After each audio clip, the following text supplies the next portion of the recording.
সুজি দিয়ে এই পিঠে কোনোদিন খাননি? এভারগ্রিন 757 চ্যানেলে আপনাদের স্বাগত। আজ দুধ দিয়ে সুজি দিয়ে পিঠে তৈরি করব। ভিডিওটা সম্পূর্ণটা দেখার জন্য অনুরোধ রইল। Please like, share and subscribe please. কড়াই নিয়েছি, কড়াই গরম করেছি, কড়াইতে ঘি দিচ্ছি। ঘিটা আমি অল্পই দেব, বেশি ঘি খাওয়া ভালো না, ডায়েটিশিয়ানরা বলে ড্রপারে করে ঘি খেতে, তাই আমি অল্প ঘি দেব সেন্টের জন্য। এটাতে ঘি দিয়ে করতে হবে, এর জন্য ঘি তো লাগবে, আবারও ব্যবহার করব ঘি। ঘি গরম হয়েছে, কড়াইতে লাগিয়ে নিলাম ঘিটা। এখন সুজি দিয়ে দিলাম। সুজিটা এখানে ভাজা হবে ঘিয়ের মধ্যে। ঘিয়ে ভাজা সুজিতে 1 চিমটে নুন দিলাম, ভালো লাগবে পিঠেগুলি। নুনটা মিশিয়ে নিচ্ছি, সুজিটাও ভাজা হচ্ছে ঘিয়ের মধ্যে। এভাবে সুজিটা ভাজা করে নিচ্ছি। রংটা একটু লালটি হবে সুজিটা ভাজা করতে করতে। এখন এই বাটি দিয়ে সুজি নিয়েছিলাম 1 বাটি, ঠিক এই বাটি দিয়েই 1 বাটি দুধ দিলাম সুজির মধ্যে। দুধের সাথে সুজিটা মিশিয়ে নিচ্ছি।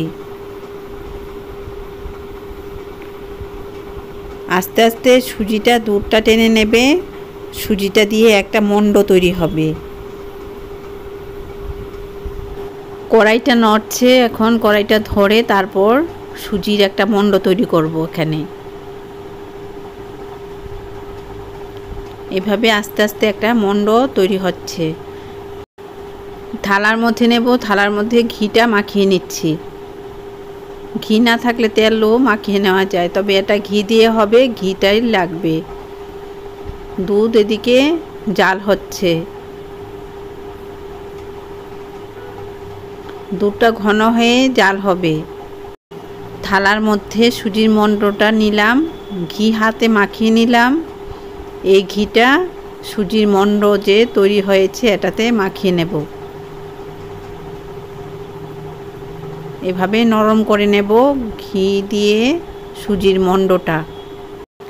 ঘিটা মাখিয়ে সুজির মণ্ডটা একেবারে নরম করে নিতে হবে, খুব স্মুথ হতে হবে।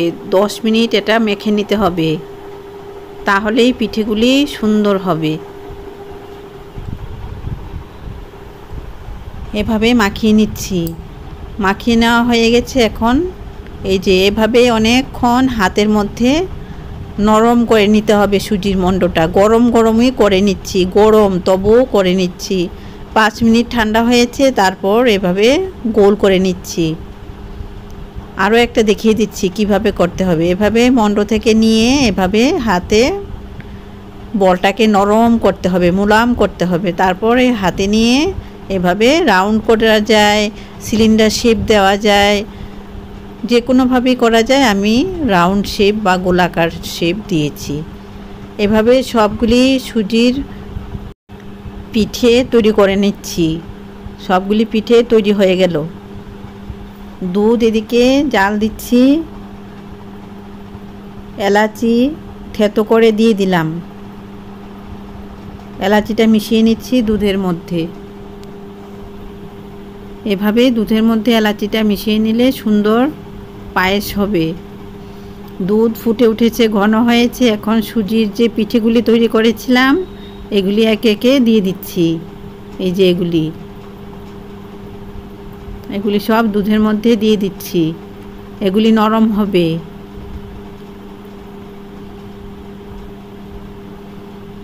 সবগুলি দিয়ে দিলাম। এখন আস্তে আস্তে নাড়াচাড়া করতে হবে।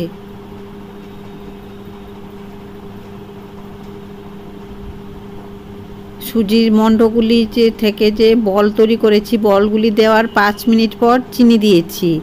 এগুলি তো সুজির পিঠেগুলি এখন তৈরি হচ্ছে। দুধে দেওয়ার পর অন্যরকম টেস্ট হবে।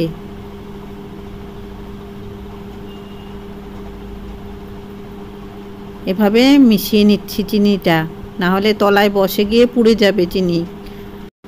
এই যে সুজির বলগুলি তৈরি করেছি, সুজির পিঠে হবে এগুলি। এই পিঠেগুলি এখন নাড়াচাড়া করছি চিনি দেওয়ার পর। এই ফ্লেমে ফুটছে, আর কিছুক্ষণ পর পর নাড়াচাড়া করছি। সুজির পিঠে তৈরি হচ্ছে।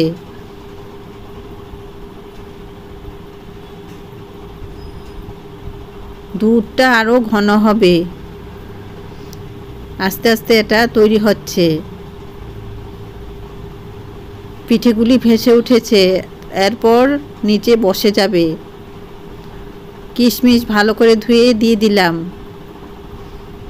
সুজির পায়েসের মধ্যে। আমন্ড বা কাঠবাদাম কুচি করে দিয়ে দিলাম। রেসিপিটা ভালো লাগলে মোবাইলে লাইক করো, সাবস্ক্রাইব করো, বেল আইকনটা প্রেস করো, তাহলে নতুন রান্নার নোটিফিকেশান সবার আগে আপনার মোবাইলে পৌঁছে যাবে। এভারগ্রিন 757 চ্যানেলের পাশে থেকো, ভালো ভালো রান্না পাবে, ভালো ভালো খাবার তৈরি করতে পারবে। সাবস্ক্রাইব করে নাও, এভাবে তৈরি করে খাও। আমার খুব ইচ্ছে সবাইকে খাওয়াও। ভালো থাকো, সুস্থ থাকো, ধন্যবাদ।